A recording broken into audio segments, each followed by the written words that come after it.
Welcome to the Euro Express with me, your host Kevin Turley.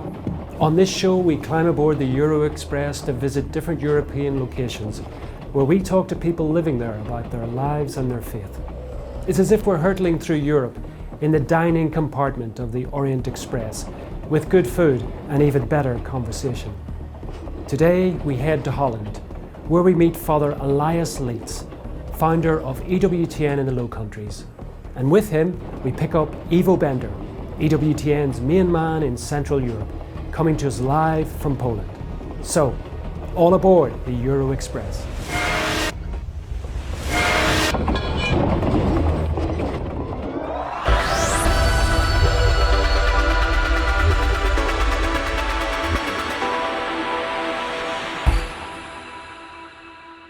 So, Father Elias and Ivo, welcome to the Euro Express. Father Elias, where exactly in Holland are you? Well, I'm quite in the center, actually, in a place that is well known in this region, not in the world. It's called Geldermalsen. Don't be alarmed, I don't suffer from any virus, but that's the way we pronounce it in Dutch, Geldermalsen. Wonderful. And Ivo, where exactly in Poland are you today? Well, it's slightly easier to pronounce. It's the city of Lublin, so it's like Dublin, but with an L in front of it. Now, Lublin has a very famous university, right? Well, it has the Catholic University of Lublin, which during the communist times, was the only Catholic university between Berlin and Beijing. So, and that's also the place where a certain Professor Karol Wojtyła held the chair of ethics for many years. Wow. Amazing. I wonder what he would make of all of this. John Paul II. What do you think he'd make of this coronavirus? I think he was a man of reason and common sense. So he would have sounded accordingly. And I think he would give the world a lot of encouragement and also probably, as he was in reason and faith, he would probably advise us to listen to and find out what actual research and science tells us, rather than follow, shall we say, sensationalized versions of the story. And another thing that is important from his legacy, he was also very honest with the media, with journalists, and he was always admonishing them, or us, in fact, to be the bearers of truth rather than sensation. So I think, we can only speculate, but I think he would remain himself under these circumstances. Now, gentlemen, on our journey on this Euro Express, it's as if we're hurtling through the night in a very good dining compartment of an intercontinental train with good conversation and even better wine. But it's interesting having you both, because we've got different aspects of Europe represented here, and yet we're all dealing with the same crisis, something which certainly since the Second World War we haven't had an experience of in this sort of way, in which the whole of Europe is engulfed with this. Father Elias, in Holland at the moment, what is the kind of general atmosphere around this whole COVID-19 business? Well, I think it's important to distinguish between the secular crisis throughout the centuries, those crises are always the same. It's about money, it's about land, it's about bickering about who has killed whom. But of course, I think, how do you recognize a spiritual struggle, a real challenge that God wants us to deal with, is that those crises are always different. The secular crises are always the same. Like the sins that you hear in the confessional, they tend to be extremely monotonous. It's always the same things. Whereas things that come from God and that put us, if you like, in a spiritual struggle, they're always new. They're always original. And I think that's the first thing we must say. It's not just a crisis as we have not seen since any war or any moment in history, but I think it's a completely new struggle that we have to face. How we are dealing with it, well, it's difficult to say. every country, of course, has a different background, has different circumstances. But I think the most important thing is it's a completely new crisis, and we must be encouraged not by the people in the past who solved similar problems, but by the people who solved very different problems, but had courage that was not from here. I mean, we are not being threatened by animals that want to eat us in the arena. We are not threatened by the Huns from the east or the English from the west. I don't know. I don't think you're threatening us very much now. So it is something new that we have to question science. We have to question about everything that we take for granted, that we believe in, that seems to give us a certain certainty in our life. Now, I think the main topic really is how far science must be believed, and to what extent we must stay free, you know. And what is freedom anyway? So I think there is a very deep spiritual crisis going on, and we should not just stop at the symptoms. Ivo, you travel across Europe. I know in your role, Central Europe is you cover the whole of Central Europe for EWTN in your capacity. You've traveled to a number of countries, I guess, in recent times. Is that correct? Well, yes. In the past 2 months, I had two sort of round trip tours around Central Europe. So from Poland to the Czech Republic, Slovakia, Hungary, Romania, Croatia, Slovenia, Austria, Italy. So yeah, quite a catalogue of countries that I visited. Yeah. And would you say that there's the same what Father Elias is describing there? Is that what you're picking up in all of those countries? That same sort of almost existential crisis? No, not at all. Not at all. I think for a number of reasons, we tend to live in our little bubbles, and one type of those bubbles is a national bubble. You know, it's a question of language, custom, and actual borders.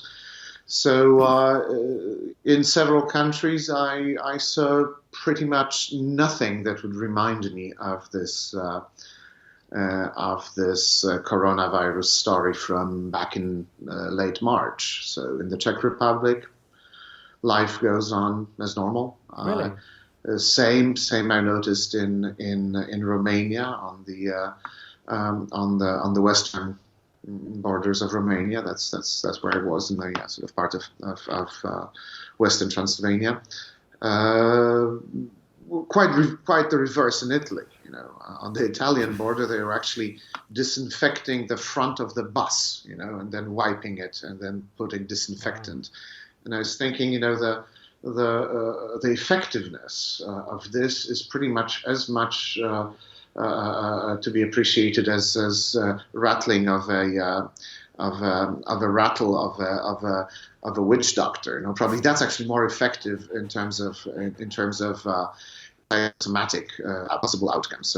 So yeah, when it boils down to certain rituals or certain behaviors that are mandated by the police, like in Italy, where if you sit down in a bar, you can have your mask off, but if you stand up, you have to put it up. Wow. Back on your face. And I discussed that with a bartender in a hotel bar, and he was, well, you know. So I basically said, well, carabinieri. And said, yeah.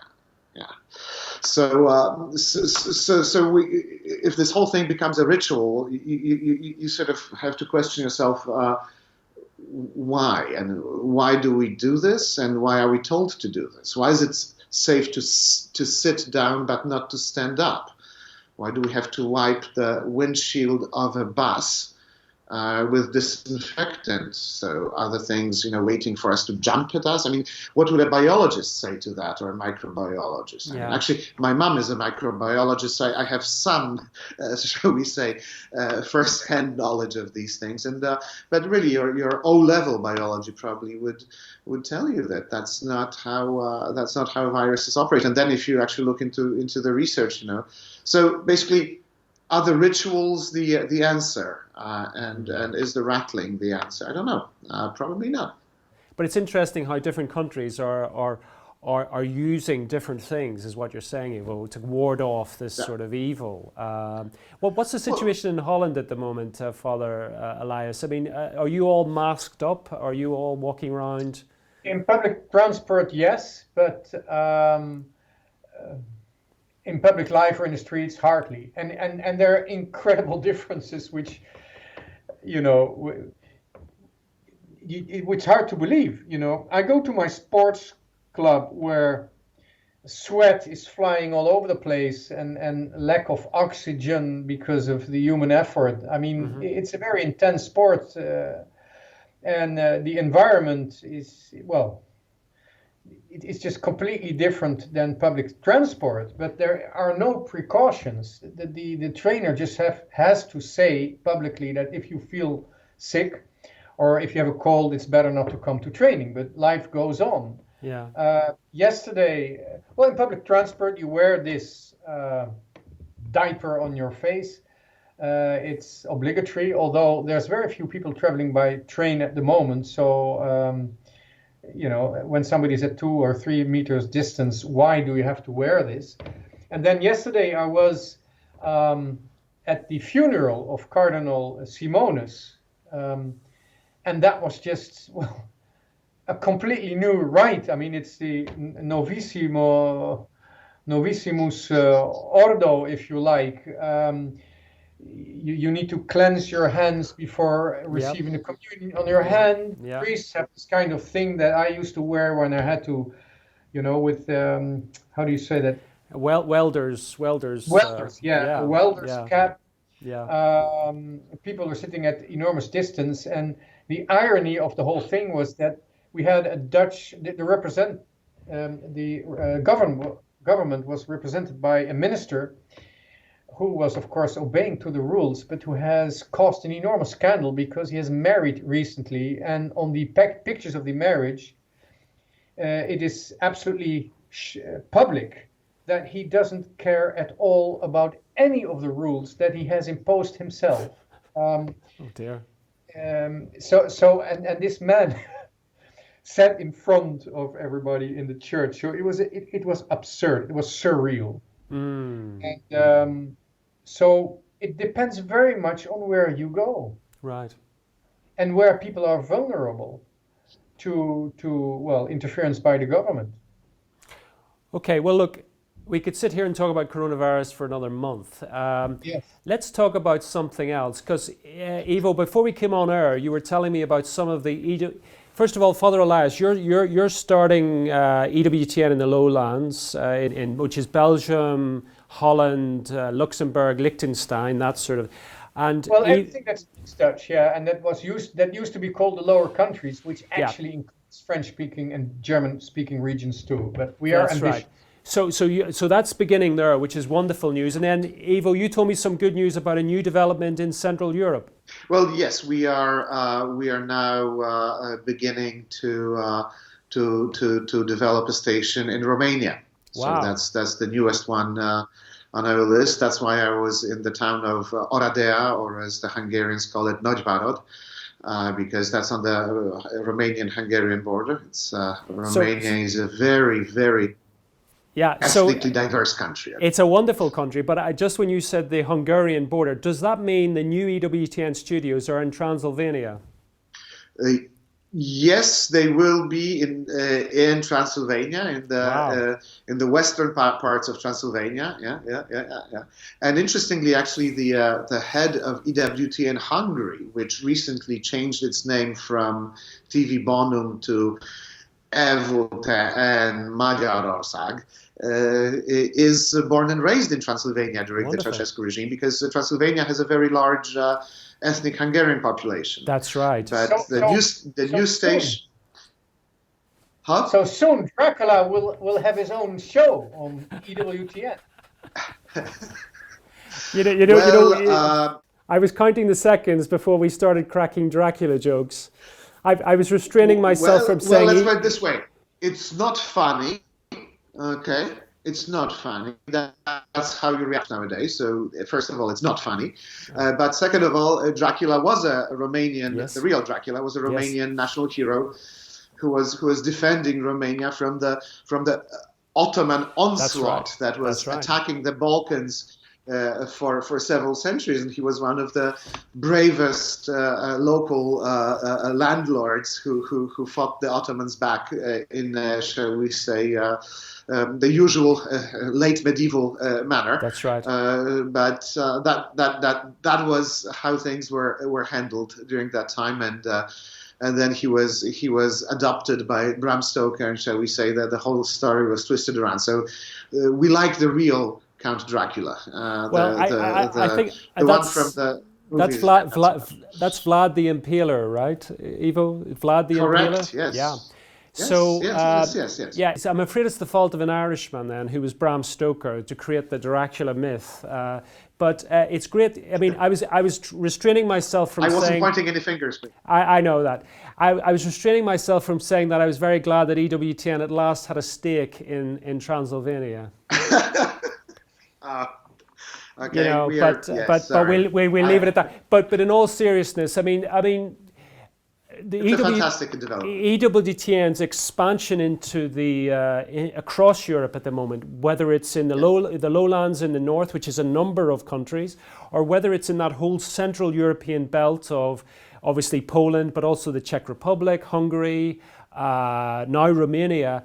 Does Bulgaria, Moldova, are you expanding into the Caucasus? Well, we'll see. We are in Ukraine, and we have been for quite a while. There is a very dynamic local EWTN in Kiev, which can be watched by people really all over the country, in probably more than 80 cities now on cable television. Well, Moldova would be hopefully a sort of a no-brainer after we are established in Romania, because Moldova is pretty much a Romanian-speaking country, which for a number of reasons is not a part of Romania. Correct. Although there's a mix. I was in Moldova actually a year ago. Interesting place. It's the least visited country in Europe, really, right after Belarus, and I strongly recommend visiting both of them for various reasons. One of them is that in a sense for the people who never saw real socialism or communism at first hand, they are the ones that preserved the scansion of communism to the best of their abilities, or the abilities of their respective then leaders. In Moldova, it has changed recently. Well, as in Belarus, maybe it will change soon. We'll see. And there is already a channel in Romania, so I think it will be just a question of time to also make it available in Moldova. Bulgaria is a different story. Interestingly, there are actually more Catholic Bulgarians living in Romania than in Bulgaria itself. Right. Because, as I said, Romania is probably the most ethnically and religiously diverse country in Europe. It also has a population of, for instance, the Gagauz, who are the only Turkic ethnic group who is Christian, for instance, right? So it's a fascinating place. So Bulgaria, hopefully, why not? But let's put it this way: it will be more difficult just because of simply demographic issues and the fact that the Catholic population in Bulgaria is really, really tiny. In fact, we are having now the first talks about establishing something in Albania, which has a percentage-wise much larger Catholic population, especially in the north. So hopefully Albania, which is also an incredibly interesting. So Father Elias, what's the state of play in the lowlands at the moment? Do you have your own programming going out at the moment across those countries? Well, yes, we have started the channel. I'm living in a place where I can do this very quietly, but it's for the moment only a personal channel. And in October, I hope to have other participants with whom I make programs or who make their programs. I've invited a few people. It's very slow, and I'm doing it all on my own. The editing of my YouTube channel, of all the videos, I'm doing it myself, which is amusing, sometimes very tedious. It's nice to learn something new. Yeah. But I had to start somewhere. Yeah. Well, can I ask you both? There's a question I often get from the United States, which is the United States, as you know, for better or for worse, I mean, it's either English or Spanish generally across the continent, leaving Quebec out of this. And it's easy to make programming for a continent where the English is the main language. But how does it work in Europe in terms of EWTN programming coming from the States or from England or wherever, when it goes into your own countries? I mean, obviously you have your indigenous programming, which is in the native languages, but do you dub? Do you do voiceover? Do you subtitle? How does it kind of work over there? In the Dutch culture, let's say we like to learn other languages. Yes, and we don't like at all not hearing somebody's own voice, even if the sound of a language is very exotic, eccentric, or, we want to hear it. So we always work with subtitles. Does that mean at the moment that American programming, English-speaking programming is going out in the lowlands on the EWTN? Not yet. It's not yet. And you don't think people have a problem with that if you have the subtitles up in Dutch? It's not a problem. Not at all. Not at all. Not at all. They don't like they don't like dubbing. Ivo, what about Poland? Well, Poland is sort of a hybrid country in this case. So in the cinema, people expect subtitles, unless it's a children's film. So then it's dubbed. Sure. And then on television, people expect voiceover. So one voice reads all the dialogue and you can still hear the original language in the background. In Hungary, people expect full dubbing. So you have actually famous Hungarian actors whose voices are always used to voice a particular Hollywood actor, for instance. Yeah. Yes. In Sweden, it's subtitles. So it really varies from country to country and depends, I think, on the custom that was established unwittingly by the first TV stations, 50 years ago. So I think you're right, Ivo, that, for example, in Germany, the tradition was always to dub everything. They just don't understand subtitles. Italy is the same, Spain is the same. In the UK, there's been, on television in the 60s and 70s, they used to dub, but cinema was always subtitled, unless it was a very popular film, and then they somehow dubbed it. But today, it's all subtitles, and something being dubbed is a kind of almost mocked if something's dubbed. Though I have to say, my first trip to Poland, which is now 25 years ago, I remember sitting in a hotel and the Polish television was on, and it was an episode of Little House on the Prairie, which is an American stable, great show. And I couldn't believe that somebody was sitting reading the script, the voiceover type thing for the whole thing, every single part, whether it was Laura or the mother, and it was in Polish. But it was fascinating. But it's just a different way of doing things that are acceptable, right? And again, it makes perfect sense. I think that's the ideal way of doing that, because you're so used to this voiceover, this sort of low and not very accentuated voice. That's it.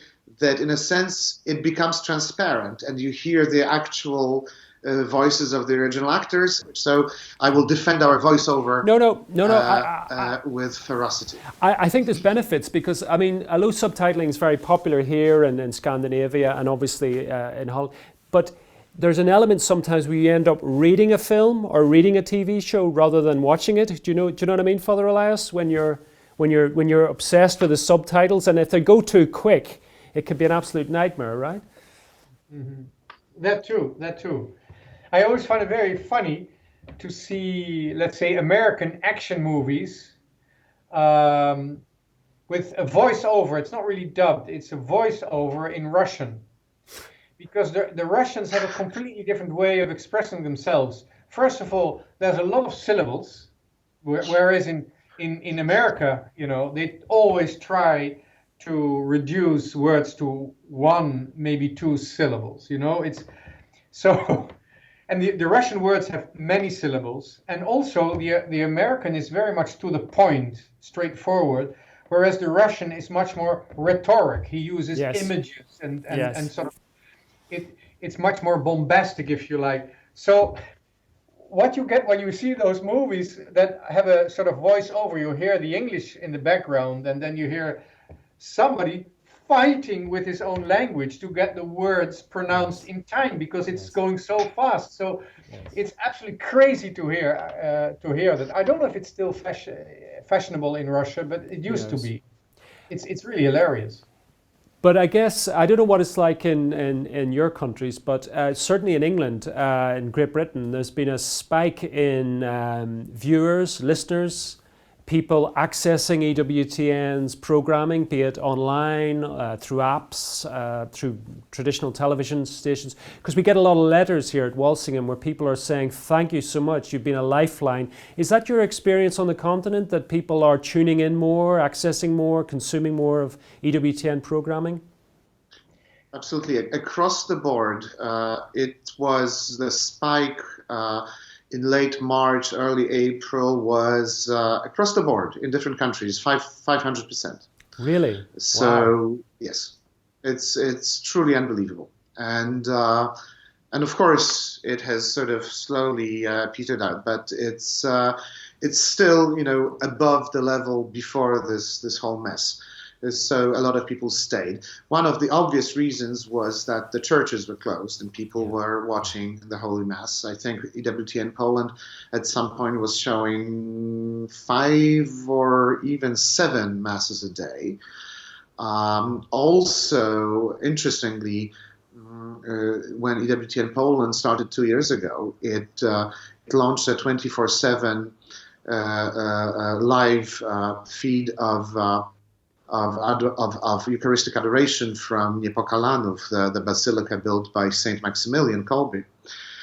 And people were literally saying, this is ridiculous. Why are you even doing this? Well, yes. In March, in late March, it was about 1 million views a month. Wow. Now it's probably about 25,000 unique users every day. And if you look back into history, during the Middle Ages, you would often have in churches a little strategically placed window that would allow you to look deep into the church and see the Holy Sacrament, the Holy Sacrament. So in a sense, what this is basically that medieval window. If you cannot go, you can actually turn on YouTube and have a 24-hour adoration. I know that EWTN UK is doing that as well.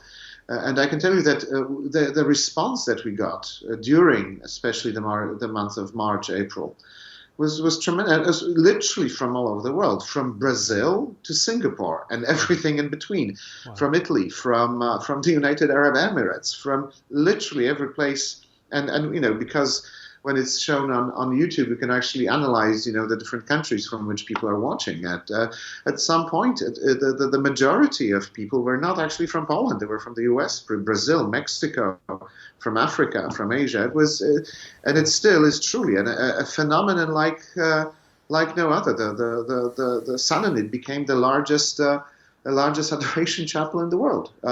We never expected that. Amazing. Father Elias, as a priest, what do you make of this kind of 21st century adoration, this kind of growth? I mean, we've had it in this country, right? People love Holy Mass online, they love the Rosary online, and they really love the adoration. We had it all night going out, I mean, what do you think's behind this? Or how do you see this playing out in people's spiritual lives? Well, it's the most simple moment of eternal presence. I mean, he is there. And he's there in a way that is maybe a bit surprising. but it's very human. That is, it's something to eat and drink, and it's a physical reality. He is there. So it's the two things. Eternity is that he is absolutely there physically, the incarnated Word. That's his eternal presence, but then the aspect of time is in the fact that it is a sacrament, that it is to be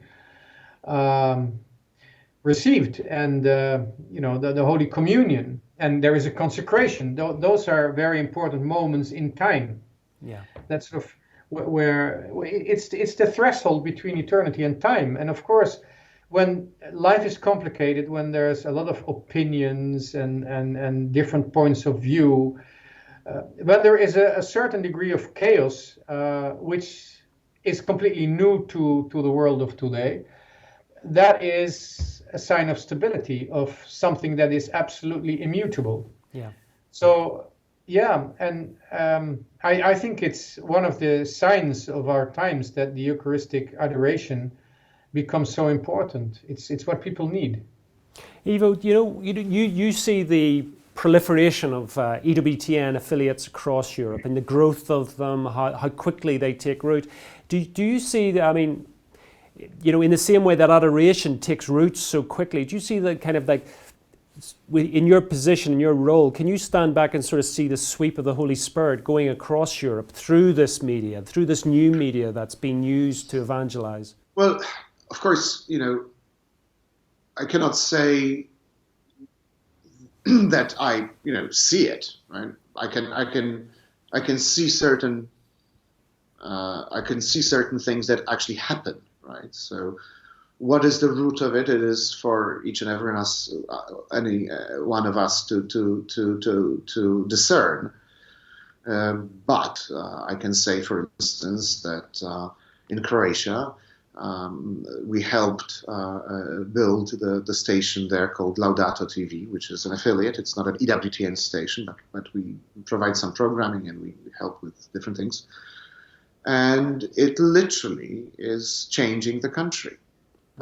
In fact, just as an anecdotal, evidence, I was driving to Croatia about a month and a half ago, and they reintroduced, border checks, and so the border guard saying, "So your passport, okay? Where are you going? To Zagreb. Why are you going to Zagreb? To visit Laudato TV. Oh, that's a good TV station." So suddenly the mood of the border guard changes, sure. and it happens in pretty much everywhere that EWTN goes in Europe, and there are incredible stories. In fact, much more powerful than this one. But I just took this one as the first one, sure. from the hat. I'd like to share with you a letter we received here in Walsingham from somebody on the south coast of England, and they wrote and said, "Dear EWTN, I'm watching Holy Mass every day, and I'm saying the Rosary with you every day, and the Divine Mercy Chaplet with you every day. I'm not a Catholic. Do you think it's possible for me to visit a Catholic church?" And I thought to myself, that's incredible. Somebody probably on the Sky satellite has just been going through the channels, come across EWTN, and they're now glued to it. In the best part, the Holy Spirit's glued them to it, and they were asking to be put in touch with a Catholic priest. I mean, this is real time, real live evangelization happening through this media. Father Elias, what's your hope for the lowlands with EWTN? Is this your secret weapon up there? I hope it will be, because I don't have a church yet where I can celebrate and televise Holy Mass or adoration, but I hope to have that soon. We're working on that, and it's certainly one of the things that's going to work. The difficulty with the present crisis is a little bit that there is a lot of priests and people in the church that have gone on the internet. So I'm one small fish amongst the many, and EWTN is virtually unknown in the Netherlands, so I'll have to fight my way into the market, if you like, into what is being offered. But I think as this crisis sort of fizzles out, I hope also to find a place of dialogue, but not a dialogue without purpose. I mean, with a certain sense of direction, to communicate with the people about the real questions that are now playing in society, about the risk of death, about what you entrust to science. About you see, we are a country full of tolerance. We are like the Lebanon. We have very, very many different religious viewpoints. So we have survived a few centuries in quite, I would say, a peaceful tradition within the country, based on tolerance. But the tolerance has now become a kind of cultivated indifference. Yes. Or I would say self-imposed indifference. So for me, it's really breaking the ice. We must be able to ask essential questions again.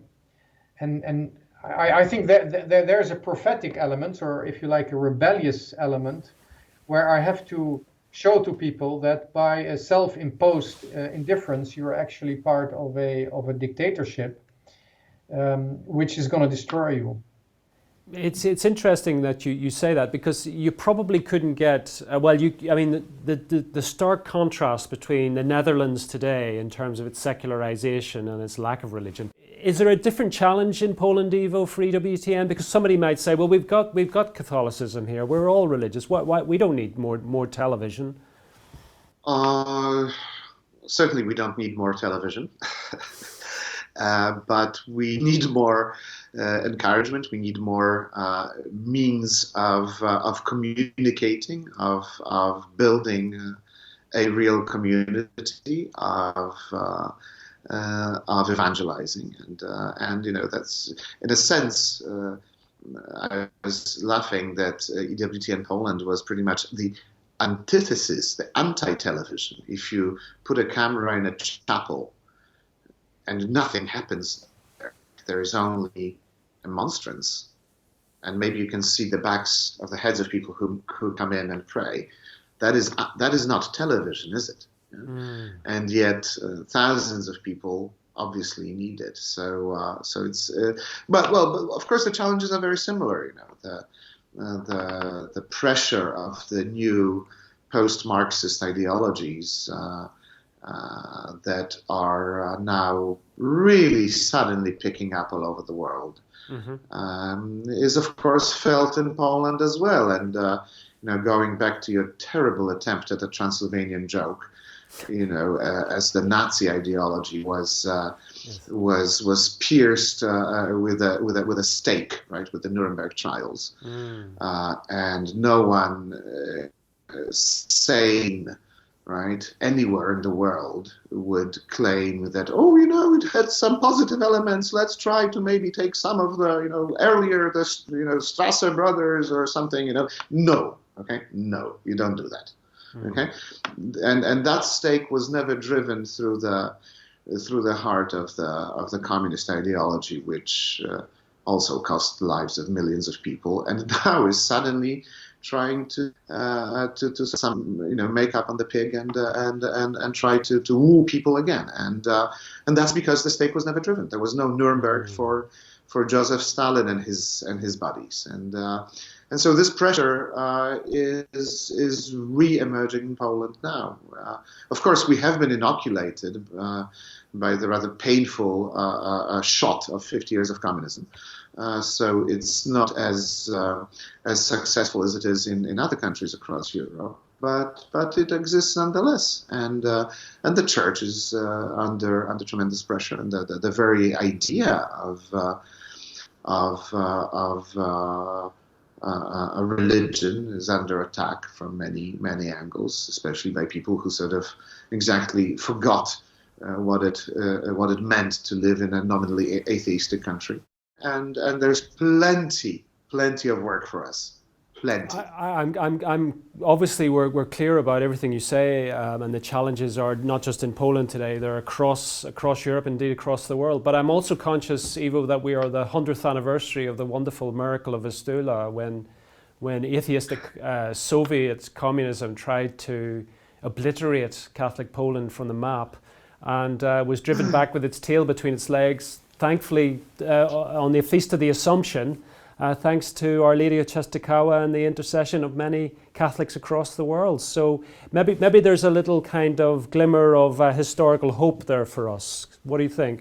Well, as you might know, the very first verse of the Polish national anthem is "Not yet is Poland lost." So and this yet, thank God, has lasted for century, and hopefully will keep on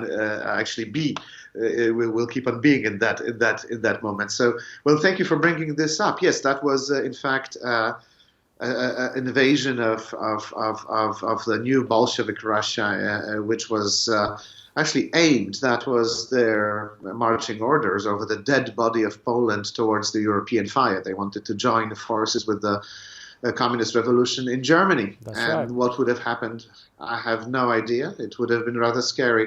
And they were literally stopped at the outskirts of Warsaw. And indeed, as you said, there was a national novena. There were prayers at Jasna Góra. There was a novena to Saint Andrew Bobola, a rather unknown saint outside of Poland, who was a Jesuit martyred in the 17th century.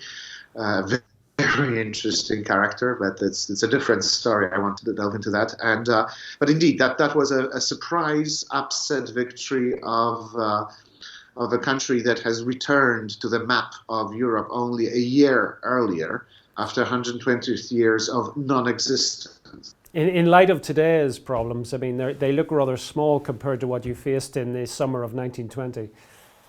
Let's put it this way. My grandfather volunteered as a 16-year-old boy, was taken prisoner by the Bolsheviks, escaped in a very dramatic way with two of his friends, and then lived to father my father. And I can tell you that I can only thank God that I never had to volunteer, never had to go through that when I was 16 or 26 for that matter. So absolutely, it's a different level. That was however, that was the sense good part of it, with big air quotes, was that unless you were dumb or evil, you stood for good and you fought the really bad guys, and who were not really ashamed of showing how bad they are, in terms of executions and just horrible things that Czechia were doing. If you had your eyes open, you could easily see what these guys are up to. So of course, nowadays it's a much more nuanced world, and the one, I think it was Hilaire Belloc who was calling it the new enemy. He couldn't really answer on what the nebulous new intellectual and political trends are about, but he sensed that they are about destroying the way of life and the traditional faith, and so yes, nowadays in that sense it's much more difficult. In the other sense, it's much more easier on us. We can lead our if we're about the dissolution of a lot of things and a lot of ways of life that generation thought normal.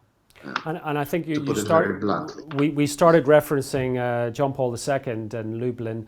John Paul II was born, I think, in May 1920, just as the Soviets were invading. So, and I think he spoke about it. He said it was thanks to the Poles that defended their homeland that he's alive today, that he actually lived and became a Christian and so on, and gave the world everything he gave us. Father Elias, what's your sort of take on this crisis in terms of Our Lady? Where do you think the Immaculate Heart will triumph at Fatima? How do you see that playing out in this coronavirus pandemic? Do you see any Marian dimension? Well, I'm a bit split into two in that respect, because the vision of Fatima is a great strong devotion in my life. I was converted partly by the words of Our Lady in Fatima. On the other hand, I've spent time in Russia, where the Catholic Church is very small, and also in its appearance tries to not to be accused of approaching the Orthodox Church. And when you're in Russia and you see the mentality of that people and the culture, as far as I've experienced it, the talk about the Immaculate Heart of Our Lady seems to be completely irrelevant, even on a theological level, because if you want to talk about the Immaculate Heart of Our Lady and her Immaculate Conception, and therefore also the Immaculate Eternal Conception of the Eternal Word, and therefore also of the Filioque, I mean, it's all, if you like, the Catholic core business is starting at the Filioque. Now, the Russian Orthodox Church, I have great respect for that. There's many aspects of it that fascinate me, but they're really, really, in an unjust way, agitating against the Catholic Filioque. So even on a theological and a Christian level, it seems almost totally irrelevant, and I cannot see where that is leading us and what Our Lady really has promised. Don't forget that the errors of Russia, they were at the moment the errors of Russia, but we all know that this ideology and its sort of momentum in the human intelligence actually started in the West. And that's why it's for us very hard to define this ideology, because National Socialism, Nuremberg, it's also, I mean, I think we've simplified it too much, but it is relatively simple. Whereas what we're having to confront now is more like a hydra, which is a Greek name, but it's a symbol that appears in the Apocalypse also. It's a snake with many heads, and as soon as you cut off one head, there's another that pushes at its place. And if you look at the history of the ideologies that we have to deal with now, we can see that they originate in the Soviet Union, or the establishment of the Soviet Union and the Bolshevik Party. But before that, they originated elsewhere.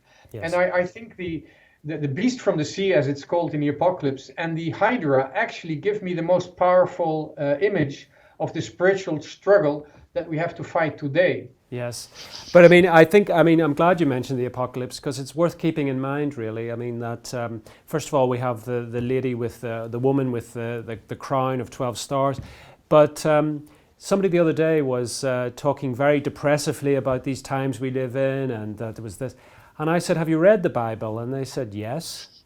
And I said, "Well, have you read the last page?" And they said, "What do you mean?" I said, "It all ends well, you know." I mean, I hope. But listen, gentlemen, we are coming to the end of our train journey. Can I just add to that, Kevin? Yes. I think, having spent time in Eastern Europe, I've learned a lot of wisdom, often in very sort of dark circumstances, because I was a prison chaplain there. And I remember one man, a Lithuanian priest, I think he was, who had spent time in Siberia, said, "You know, from the beginning, we knew that this monster has lost already. Why? Because it was using so much violence to prove that it was right. Yeah, that absolutely. was certainly not right, you know." Well, the other thing is, Father Elias, I mean, Ivo has lived through part of his life through a communistic, atheistic system that pretended that God didn't exist, and it failed. You and I have lived through a secular system which 50 years ago talked about God is dead. Well, God is still alive, and some of those ideologies and those manifestations are long since not unfashionable, or shall we say they're unfashionable today in various guises. So we're coming to the end of our journey on this Euro Express, and I'm sure I don't need to remind both of you of the great G.K. Chesterton, great Englishman, great Catholic convert, who wrote the wonderful book called The Everlasting Man. And I'm sure you both know the final chapter of The Everlasting Man, because he talks about the Catholic Church being a church which is constantly dying. Its obituary is constantly being written and being written off as the end of the thing. And the trouble is that the minute people talk like that, it comes back stronger than it ever did before. And he says, because at the end of the day, we are a church, we are a faith that has a God that knows how to escape the tomb. And I would like to think that in Poland, in Holland, in England, we have, through EWTN, helped people to escape the tomb of fear, the tomb of anxiety, the tomb of depression that this pandemic has brought. Whatever the real health concerns there are, there's all sorts of other symptoms that are coming out that are nothing to do with it. So thank you, gentlemen, for this, this roller coaster ride across Europe. I hope we will meet again at this compartment, and I hope again we can have conversation about what's happening in points east, west, and everything in between. Ivo, for you, what's your final word from Poland for the audience tonight? Well, just to quote the book, "The gates of hell shall not prevail." Amen. Father Elias, word from Holland for the world. I'm a commuter on this train, so we'll meet again. But I want to be a bit more apocalyptic. I'm actually developing a little commentary on the apocalypse on my EWTN channel. But I would like to remind people of all the prophecies about Lucifer crashing into the earth. I mean, yes. The earth will get a bit hurt, but it's the end of Lucifer. Yes. And the further we get, the more he is no longer free to act, he is forced to act. That's good. Our king is a winner. Absolutely. He's in charge. He will get us to our destination, even on the Euro Express. Ivo Bender in Poland, Father Elias in Holland, thank you so much for your time. And it's good night. God bless from Walsingham. God bless. Thank you.